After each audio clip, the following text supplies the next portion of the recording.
আশুলিয়ায় গণহত্যা মামলাকে কেন্দ্র করে একটি চক্রের অর্ধ কোটি টাকা মামলা বাণিজ্য। জেলা প্রতিনিধি পাঠানো তথ্যচিত্রে ডেস্ক রিপোর্ট। আশুলিয়ায় মামলা বাণিজ্যের নাম উঠে এসেছে সায়েব আলী, আব্দুল জলিল ও রবিউল সহ কয়েকজনের বিরুদ্ধে। তারা বলেছে তারা নাকি সাধারণ মানুষ, ব্যবসায়ী। তাদের বিরুদ্ধে আরও অভিযোগ রয়েছে যে এই সিন্ডিকেট সাংবাদিকদেরও জিম্মি করে লাখ লাখ টাকা হাতিয়ে নিচ্ছে। অভিযোগ আছে ফেসবুকের ভুয়া আইডি, স্বৈরাচার মুক্ত, সুবিধাবাদী বিরোধী এক্সপ্রেস ব্যবহার করে এই সিন্ডিকেট চাপ সৃষ্টি করছে সাংবাদিক সহ সাধারণ মানুষকে।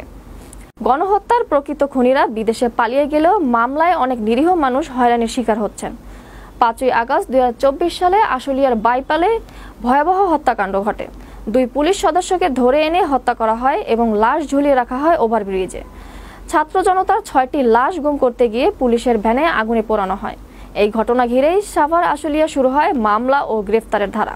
গণহত্যার মতো সংবেদনশীল মামলাকে ব্যবসায় পরিণত করার অভিযোগ জনমনে ক্ষোভ তৈরি করেছে। প্রকৃত খুনিরা বাইরে থাকলেও মামলাবাজরা সাধারণ মানুষকে ফাঁসিয়ে টাকা আদায় করছে বলে অভিযোগ উঠেছে। মামলা বাণিজ্য আরো কারা করছে তদন্ত চলছে বলে আশুলিয়া থানা পুলিশ জানান।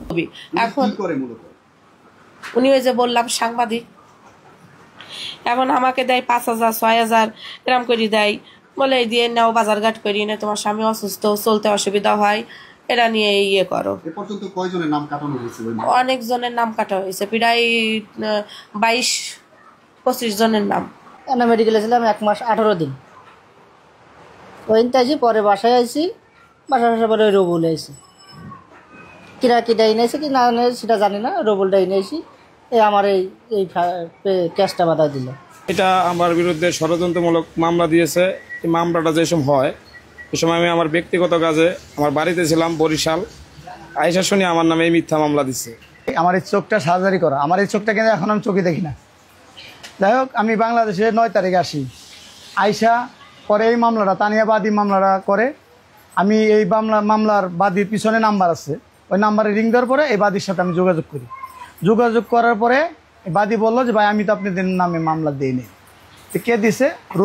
রবিউলকে কয় উনি একটা সাংবাদিক। পরে উনির সাথে যোগাযোগ করলাম, পরে বললো ভাই আপনি যে বিএমপি করেন আমরা তো জানি, কিন্তু নামটা তো হয়ে গেছে, আপনি কিছু টাকা পয়সা দিলে আমি রেহাইরা দিব। কত আমরা আসামি হলাম 10 জন, যেমন আমরা 5 ভাই, আমার যুবদল কর্মী এই নাজমুল, মাসুদ, মামুন, নাসির, সাইবুল সবাই এই মামলার আসামি। তো আমি কত টাকা দিতে হবে? আমাদের বিএমপির 2 নেতার লোক যোগাযোগ করলাম, কয়েক যা হয়েছে কিছু টাকা খরচ দিয়ে দাও। পরে আমি এই রবিউলকে প্রথমে 60,000 টাকা দিই।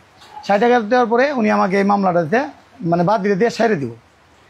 এই মামলা আজ পর্যন্ত এই মামলা আমার সেরে দেয় না।